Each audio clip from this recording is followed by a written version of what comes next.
तुझी थोर देव तू सदा बरा, जगण्याचं मोल दे ग चरणी साकड, बळ दे ग जिव्हाऱ्यात हेच मागड, जगण्याचं मोल दे ग चरणी साकड.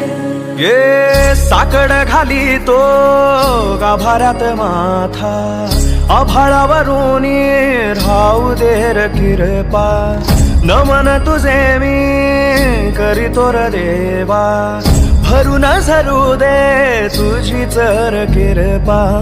हिमतीचं बीज दे पुढी तुझ्या लारची, उभं राहू वादळी ना भीती कुणाची. साथीला तू राहू बा मी वाट चालतो.